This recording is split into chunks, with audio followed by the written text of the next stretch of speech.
Hey, Robloxia, and in this video I'm gonna show you 4 ways how to disable or enable jumping in the game. Okay, let's jump into this. The first way is very simple and you need only 3 lines of code in a local script. This way is for all those who want completely deactivate jumping in the game. So let's start. Go to Starter Player and then insert in the folder Starter Character Scripts a local script like that and delete the first line of code. Then go to my GitHub gist page, which I have created for that video, and go down to the bottom of that page and you need to copy the code from line 92 to 97. More is not necessary, at least for now. Then copy the code, go back to your Roblox game and paste the code into the local script. That's it. When you're done with that, simply click on the play button and let's see if the code works. So I press on the space button, but nothing happens. My character simply doesn't want to jump, and that is exactly what we want. Okay, that's it. Now stop the game and go to your local script and delete the script because we don't need it anymore. Well, at least I don't need it right now. If you're satisfied with this solution, you can keep your script, but you need to disable the script. Okay, let's move on because I want to show you the other ways as well. For that, expand the workspace, insert a folder in that workspace. You can give the folder a proper name and then insert it in that folder a part. Simply click on the plus sign and search for part and click on that part. Then place your part in front of this spawn part and resize this part, let's say to 5 by 5 stat. That's actually fine. Then anchor this part and give the part a red color. Now you have to duplicate this part. For that, click on that part and on a Windows machine, press Ctrl D and then move your part to the side. So the other way is to click on that part with the right mouse and then click on duplicate. So this is the third part. Move this part to the side as well. Now you have to give these parts a proper name and make sure that you use the same name as I do for my parts. Otherwise you have to change these names in the script, which we will copy in a second. So for that, mark the first part and click in the property name and name the first part disable jump part. That's it. So let's move on to the second part, which is this one. And this part should enable jumping. And that's why I want to have this part the color green. And then click in the property field name and rename this part to enable jump like this. Enable jump part. So that's the name, enable jump part. The third part I want to use for the spatial query, and that is this part. If you don't understand that right now, don't worry, I will explain that in a second. So go to that part and give it a yellow color and let's resize this part as well. Let's make this part a little bit bigger, like 30 to 10 stats and a height of 10 as well.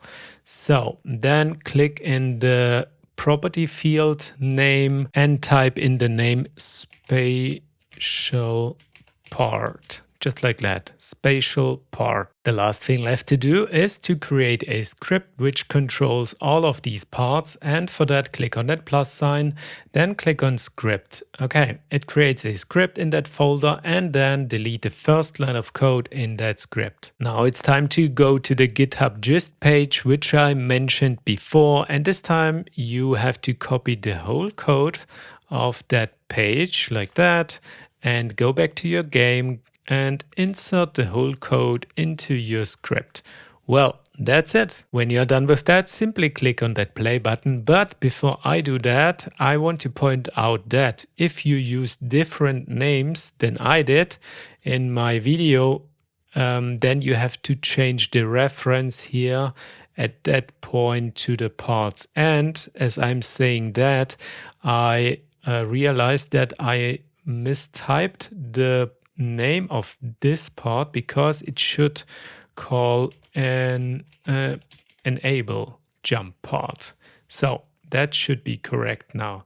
Okay, let's do this. So my character spawns, and as you can see, I cannot jump with my character because I will show you the part of the script that controls jumping at spawn, and that is the code from line 25 to 31. So at the moment when a player is added to the game, it triggers an event called player added. We connect to this event a lambda function, and then we get a humanoid from that function, and at the end we call a function called disable jump, and this is this function here.